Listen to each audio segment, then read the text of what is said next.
Is your right to race being threatened? In this week's episode, I talked to Christian Robinson from the Governmental Affairs Office of SEMA and PRI. This is a must-listen to episode if you want to find out ways to make sure you don't lose your favorite racetrack.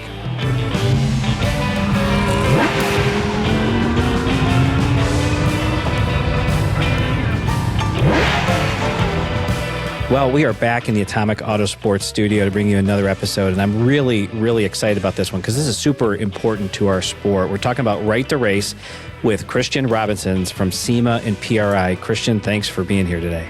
Yeah, thanks for having me.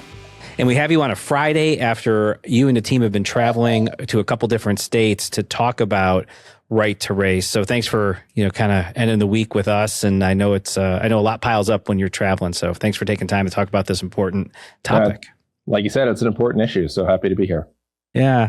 I do want to start off a little bit about PRI and SEMA and your role there. In Atomic Autosports, we've been a member for several years now. We love coming to the PRI show and hearing about all the great stuff that SEMA and PRI are doing to advance the sport. So not only are you helping manufacturers and racers advance in their journeys within the industry, but you're also working behind the scenes. And we want to make that more in front of the scenes on the legislative side, because there's a lot of things legislatively that can hold back our sport and our industry. So I guess first, a big thank you to you, your team, and all the SEMA and PRI members for making this a cause. But let's talk a little bit more about your group, and then we're going to talk about you as an individual. But you've got a governmental affairs group within SEMA and PRI. What's the focus? What's the drive? And what's the reason behind it?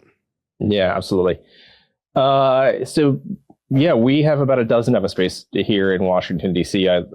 I'm right now at my home in suburban Maryland, but there are 12 of us. It's a growing group. We outgrew our office last year, and which kind of shows the investment that SEMA and PRI have made in our team over the past few years. And it's really simple. We focus on making sure that the laws that are passed and introduced either help the industry, succeed, continue to have more racing, more manufacturing, and then we also stop the bad ideas to make sure that we're not hindered from doing what we love. Because at the end of the day, whether it's the automotive aftermarket or motorsports, they're big industries. We conducted an economic impact report last year for the first time ever. It showed motorsports was a $69 billion industry nationally, and that doesn't even take into account the tracks. That's the businesses that support it. So it's a huge industry. Sure. So greater than 69 billion. That's a huge number. And you mentioned you and your team are in DC, but this is really a grassroots effort. There's some things that need to happen at the Capitol and in Washington, but really the impacts are made in the states and in the cities and in the counties where, a lot of folks are racing, a lot of companies are operating, and tracks are putting on great events. So, I guess before let's put the pause on that, because I want the listeners learn a little bit more about you, how you got to where you are. You grew up in South Carolina, went to Georgia as a kid with family friend, watching racing in the infield, standing on the roof of a van. Was there something there that kind of sparked your interest to say, man, I love seeing things go fast. I love racing? Yep. Look, it's every kid grows up loving things that go fast, right? Yeah. I've got two small kids now, and I don't know what it is genetically that kids are just predisposed to big machines, right? Like my son naturally is like, oh man, that's an excavator. That's super cool. And now he's 6. He loves watching racing on TV with me, which is fun. But, everyone, there's stick and ball sports and soccer, football, you name it. But what's special about racing is, how palpable it is, even as a fan, right? You can, you can feel the noise, right? If you go to an NHRA race, you can feel those nitro-powered cars from hundreds of feet away, literally in the pit of your stomach. And it doesn't take a lot of convincing when you go to a race to become a fan. And I was fortunate enough to be exposed to it at a fairly young age, and that was at a half-mile dirt track, which you can get in a lot of communities across the country. You don't have to go to a super speedway or, like in Daytona or Indianapolis, you can go to your local grassroots track and be exposed to it. And it's, you can catch the bug pretty easily. So like I said, really fortunate that we had close family friends that let me tag along for the ride. And yeah, I just have really fond memories of going to Oglethorpe Speedway Park with them as a kid. And, they had wasn't a minivan. It was a full size conversion van, Yeah. with the captain's chairs, and watching a movie on the way over for that 45-minute ride. And getting to watch guys like Kelly Yarborough and Sterling Marlin go around the track. It was special. Yeah. That's awesome. It sounds like the perfect infield vehicle. Oh yeah. You got a ladder that'll take you right up to the top, and you can sit there for hours. So that's awesome. So aside from your work responsibilities, do you still get to enjoy motorsports as a spectator, head out to some events? I do. I mean, I'm lucky in that a lot of times it's for work, right? Yeah. There's a trade association for everything in DC, like literally even for cardboard boxes and wood floors. But I don't think their work travel is probably as exciting as the travel that we get to do on our team. Yeah, it's a blessing. It's a lot of fun, and it's even more special than to be able to come back to DC and visit state houses around the country and know that these are the people that you're advocating for, because a lot of it is small business. We talk about those economic impact numbers, and we throw around the number of member companies we have, and we've got some big companies, right? Some well-known brands, but most of the time, the companies that you're representing are small business and really micro business. Those are often just a handful of employees, that the person answering the phone is the founder, the CEO, the receptionist, and the janitor, right? Mm-hmm. So it's a great industry to work for. Yeah, and while we're talking about that, I mean, think about the right to race legislation and how it can impact a small track. I mean, those are I'm just thinking about where we are in Northern Ohio. I mean, those are seasonal venues. It's a very skeleton crew, and you're scraping to get every last fan in the stand, to get every last car entry, so you can make payroll that week, or you can pay for some of the advertising, or even pay the purses out. So it's really important that these tracks continue on. And you're right, they are small mom and pop organizations. That's the heart of our industry. Yep. Absolutely. Yep. Yeah. Let's talk a little bit more about your background before we get a lot deeper. So you've had a great legislative background and political background, working on different campaigns. But what was it that drew you to get involved with PRI and SEMA and the governmental affairs work that they do? Yeah. Good question. I've got a campaign background. I started, hard to believe, it's been over 20 years at this point, as a campaign junkie. Campaigns are often I liken it to sports for the unathletic. I think if you saw me in person, that wouldn't surprise you. But I did that for a number of years, and I closed in on 30 and said, this turn and burn lifestyle where you're looking for a new job every 2 years, no matter win or lose, was starting to take its toll, and was ready for something a little more settled, but still in the political arena. And this was in late 2012, and was looking at the job listings in DC, and came across one for SEMA, and quickly it was like, wow, I knew about the show. I had my best friend growing up, his parents, looking back on it, were foolish enough to buy him a 97 twin turbo Supra for when he turned 16, and we modified that quite a bit. So I got to live vicariously through him. So I was familiar with SEMA. I was like, wow, I didn't realize they did lobbying, and applied, because, like I said, there's a trade association for everything. And would you rather? I always got to pick the industry that I use here as an example carefully. You never know who you might offend these days. Yeah. Would you rather go work for that cardboard box industry, or would you rather go work for a group like SEMA? And I ended up with getting the job, fortunately, and I've been with the organization now 13 years, and it's a lot of fun. our office is great. We take the work seriously, but not necessarily ourselves. The members are great to work for, and you're advocating on issues that really matter to an important industry like right to race, and making sure that we can continue to have racetracks for people to enjoy doing what they love week in and week out. That's awesome. Let's talk about some of the work that PRI and SEMA have done. Leaded fuel, they were looking at a ban of that in Oregon. You guys squashed that. I know there was some legislation in Arkansas. I think that was that last year? You guys got ahead of that and made sure that went away, I think. What are some other big initiatives that SEMA and PRI have taken care of for the racing community? Yeah. Well, I think those are two really good examples from recent history about how government can be weaponized.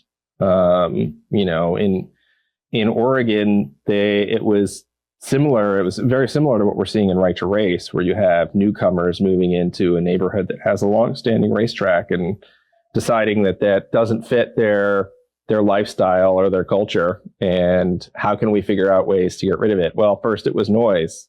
Let's try to put in a noise complaint. Well, they did a noise study, and that came back unfavorable for them. And then it was like, all right, well, let's run a bill that basically targets the racetrack without explicitly mentioning the racetrack. So it was racetracks, in a city with a population above a certain number cannot use leaded fuel in motorsports. It's like, okay, well, let's look at those population numbers, and there's one city that fits the bill. And despite the fact that the EPA had said, hey, there's no risk for the community and in the lead that's being used in the fuel, they went ahead with it, and they've been rejected twice now by the legislature. Knock on wood, hopefully that issue has passed us. But yeah, we've seen a number of issues like that. We had the issue of the RPM Act a few years ago. Oh yeah. We are working on a federal tax issue right now, the Motorsports Permanency Act, which allows track owners to depreciate investments in their facilities and upgrades over a longer period of time. So our team, motorsports is a big part of what we do, and Right to Race right now has been our number one focus for this year, and likely will be for the next couple of years as well, especially coming off of the big fight that we undertook over the last few years on electric vehicle mandates. All right. So let's talk a little bit more about Right to Race. And I think it's 14 states where there's some sort of legislation and in some sort of timeline. I forget the word I'm looking for here. But it's all been introduced. It's making its way through. What, at the highest level, what is Right to Race? It's really simple. Basically, it says this: if you own a racetrack and you were there first before a neighbor or a development, then that neighbor can't come in and have an epiphany, a sudden realization that they moved next to a drag strip and sue to have you closed down. It's like a grandfather clause, essentially.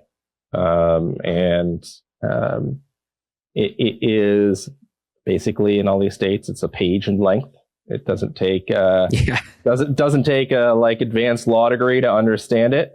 We don't have oftentimes you hear with these bills that come out that are, the size of a phone book. I don't even know if they even make phone books anymore, or that, people will argue, they didn't even read the bill. They don't know what's in it. This is really simple. You were there first, you can't be sued. So yeah, we are in now 14 states we're active in this year. Okay. So our listener might not know the legislative process, how bills get introduced, who needs to sponsor, co-sponsor, who needs to back, who needs to help move it through, committee, subcommittee, all that kind of stuff. So, you're saying that this is a multi-year undertaking because things just aren't, even if it's one page, they aren't introduced and say, yep, we're going to put that on the agenda, vote on it today. It gets read and reviewed and all these different things. So I guess, to help the listener understand a little bit more, what is a legislative process look like? I know it varies state by state, but kind of high level. Yeah, it does vary state by state. State government is while at the same time similar than what you see going on in Washington with Congress and the Senate, it's really different in the sense that they can move really quickly. Most states will start in January of the year, at the beginning of the year. Some will be done come late February, like Indiana, for instance, adjourned a week or two ago. Some will go to Memorial Day, and then you get a handful that will go year round. But they do have similarities in the sense that you got to go out and find someone to actually introduce the bill for you. Typically, those bills then get sent to a committee, which is a smaller group of lawmakers that specialize on an issue. And they will hold a hearing where they invite the sponsor to come in, explain what the bill does, and then allow members of the public to come in and advocate their case. You know, why should lawmakers enact this law? Here's how it will impact me, my business, the community. And then the committee will have a vote on it. And that's where a lot of the real substantive work gets done, where bills can live or die, get changed by committee. And then from there, it'll get a full vote from either the House or the Senate. And then you start that process over in the other chamber. And eventually you want to get it onto the governor's desk for him or her to sign it. And state government's great because you can get a lot done really quickly. Sometimes that works against you, where a bill could be introduced on Monday and have a hearing on Tuesday, and then before you know it, they're voting on it on Wednesday. So it can work in your favor, but if it's your bill, if it's your bill, yeah. But sometimes, you know, that short amount of time means you kind of got to wait your turn, right? Well, this year we're really focused on, you know, this other issue, lowering energy bills. So you spend that session educating on the issue, knowing you might have to come back next year and then really make the big push. I know the governor of Indiana spoke at PRI at the kickoff breakfast, and he shared his excitement for motorsports. Are there other governors that are excited about racing? Yeah, there are. If you look at states that have big racing presence, like Indiana, you oftentimes will have a governor that, whether they're a race fan or not, is supportive of the issue. Usually in North Carolina, you get a pretty friendly audience as well. But even some governors have personal connections to the issue. One of my colleagues, Victor, he was in Nebraska a couple of weeks ago, testifying on our right to race bill there, and was able to get FaceTime with the governor because of his love for the sport. So good. It's interesting. And Governor Braun, it helps that his company is a longtime PRI exhibitor too. So he's actually a member of the industry himself. That's right. He did mention that. What is his company? Meyer Distributing. Yes, that's okay. Yeah, I do remember that now. That certainly does help. Yep. And then how about in the State House? Have you come across racing fans that are eventually going to vote on this? Yeah, we do. It's interesting. And a lot of times you'll have motorsports caucuses in states, right? I'll be in Richmond, Virginia, this coming week to talk to a group of lawmakers that are, invested in racing, and to educate those that aren't necessarily invested in racing, so we can tell them about what the presence is like in their community. But yeah, we've had meetings this year with lawmakers. There might be a member of the committee where our bill's going to, where we tell them who they're with, and they're like, wait, like the trade show? Like the SEMA show in Las Vegas or the PRI show? They're like, you're kidding. And they're like, oh my gosh, I love you guys. Like, I didn't realize, that's what this meeting was. And, they often will know more about cars and racing than you do. So yeah, you run into lots of racing fans, because especially at the state level, a lot of these lawmakers are I hate to say this, are normal people too, right? These states are not full-time jobs being a lawmaker. Right. They've got work that they do, the other 9 months of the year when they aren't in their state capital. So it's really refreshing. As much of a bad rap as politics get, you do get those people that are fans themselves and want to see the industry succeed. Sure. Yeah, especially if there's a venue, I'd imagine, in their jurisdiction. And they're going to want to make sure that, for the economic benefit, the jobs, of course, tourism, all that good stuff. Yep. So last year, Iowa, North Carolina successfully passed right to race. Mm-hmm. What lessons were learned by you and your team about those wins that you can then apply to other legislation? Yeah.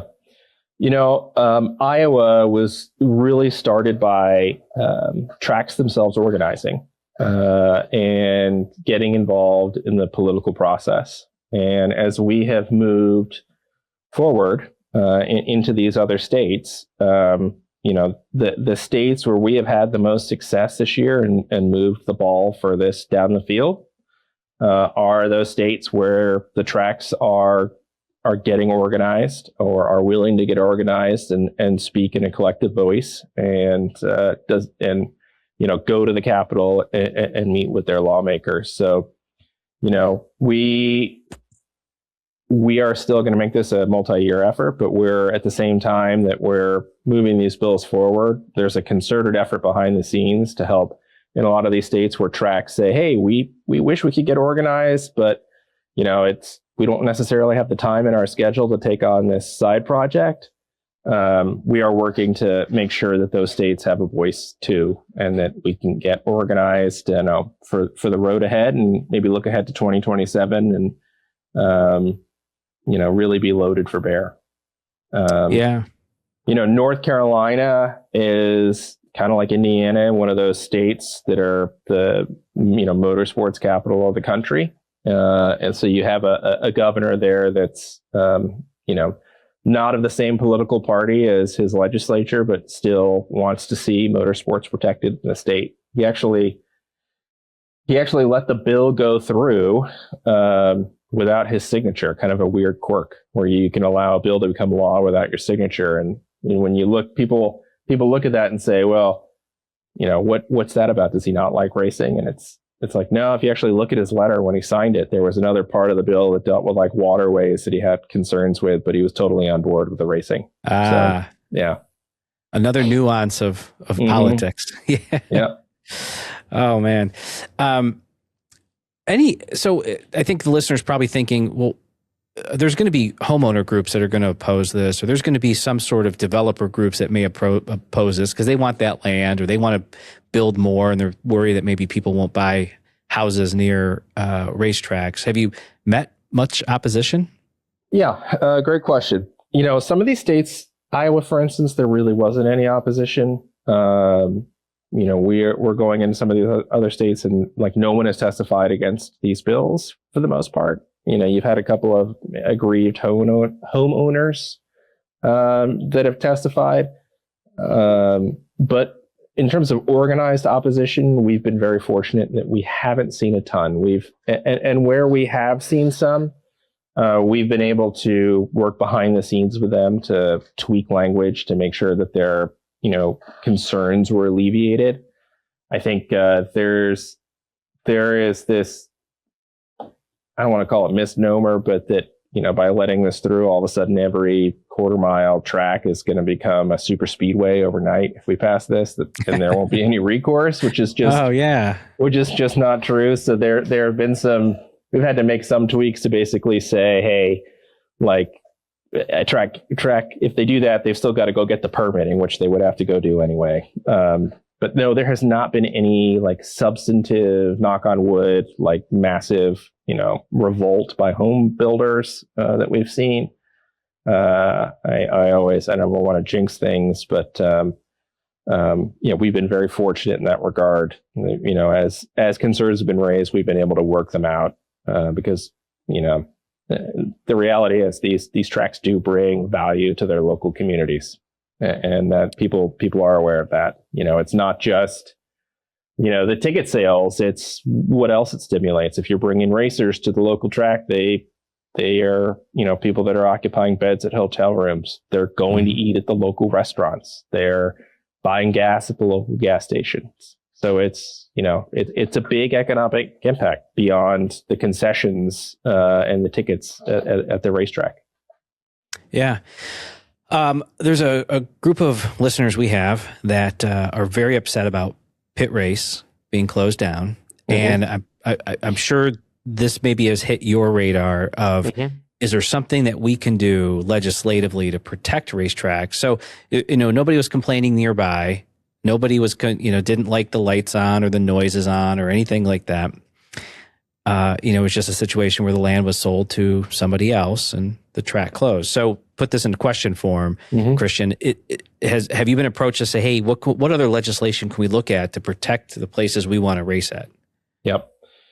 Pit race, we always hate to see when a racetrack closes. Our understanding was that it was the owner, basically getting an offer that they couldn't refuse. And while we would really love that it stay a racetrack, we can't get involved and say, hey, sorry, you can't do that with your land. But what we can do with things like Race to Race is improve the existing laws so that it's easier for racetracks to continue to operate. So right now we're focused on these nuisance complaints. We envision that to be a 2-3 year effort to get as many states as we can. That will certainly not be the end of the road. We're going to continue fighting for racing.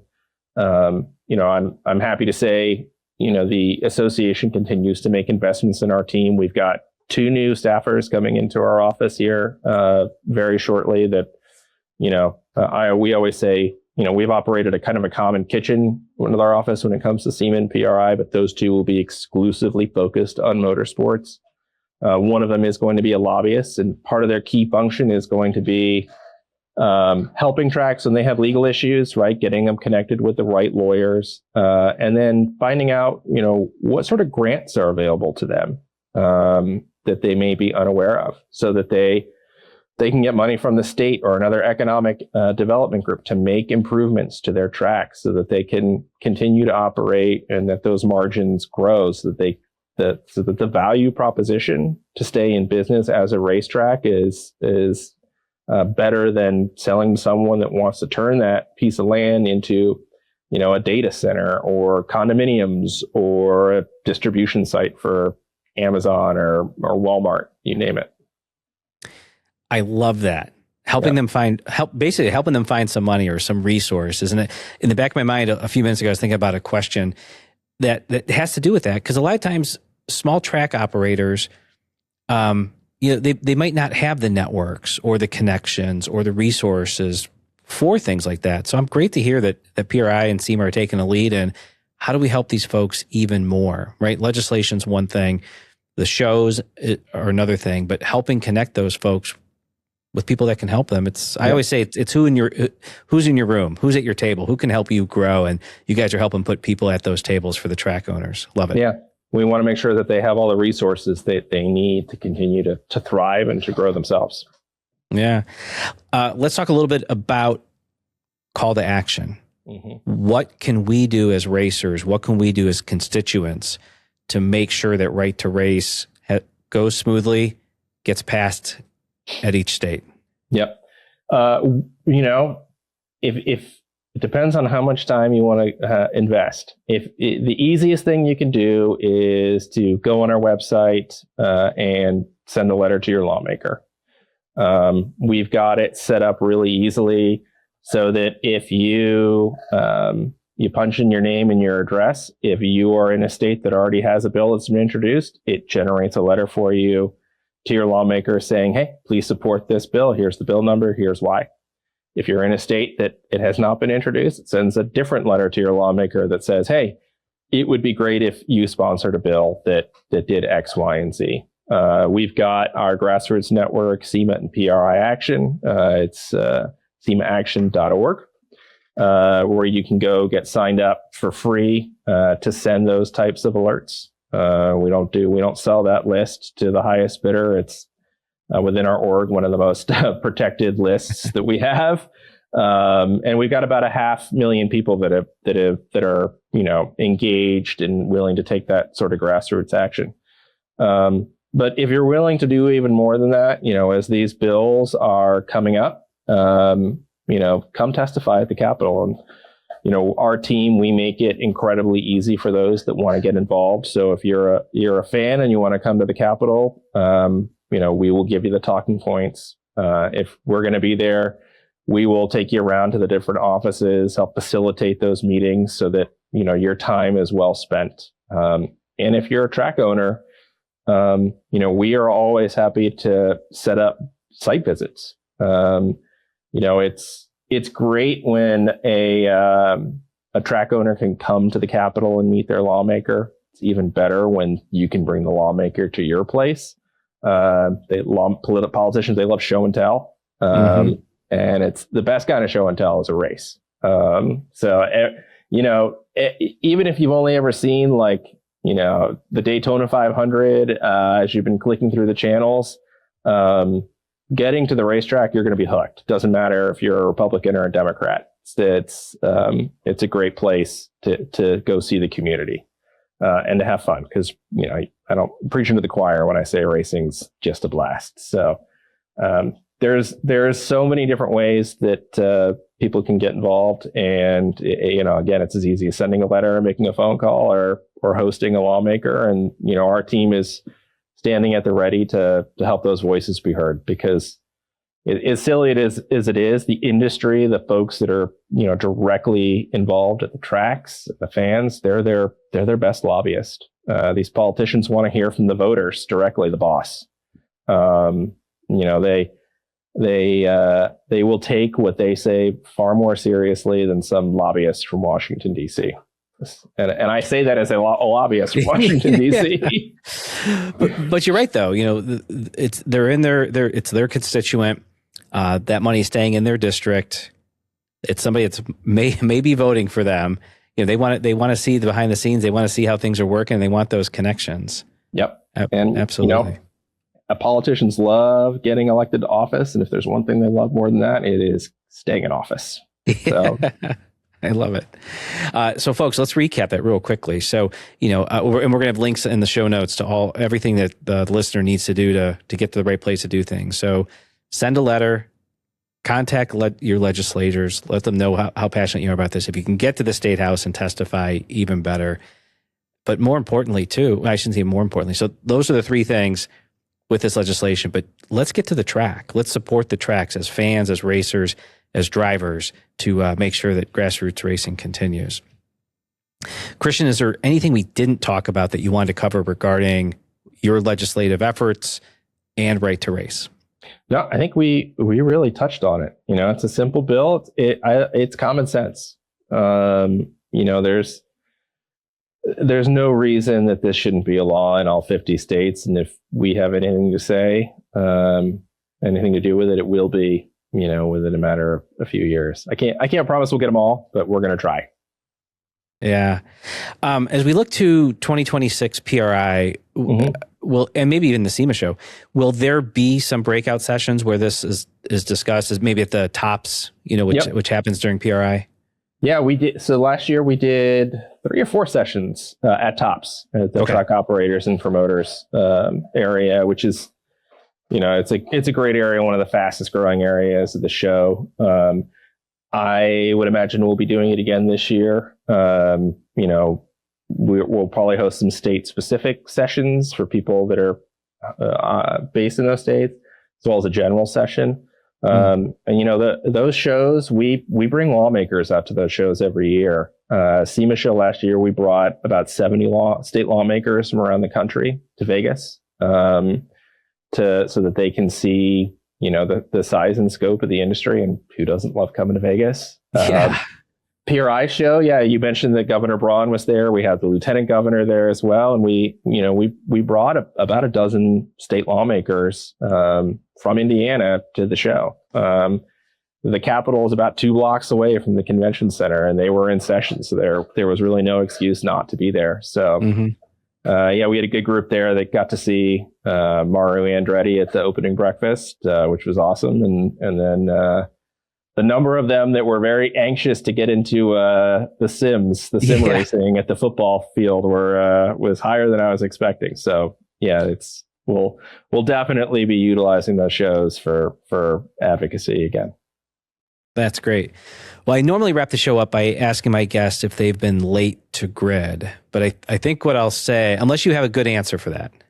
I don't have a good answer, as I'm not a racer, so I don't have a great answer there. Yeah. So I think how we'll end it along that is, folks, if we don't get behind right to race and we don't get more support for tracks and operators, we won't have a grid to be early to or even late to. So please, let's get behind Right to Race.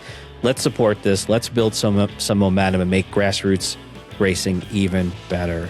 Christian, I want to thank you for spending some time with us and bringing us up to speed on everything that SEMA and PRI are doing to make our industry even better, and specifically Right to Race. Yeah, my pleasure. Again, thanks for having me.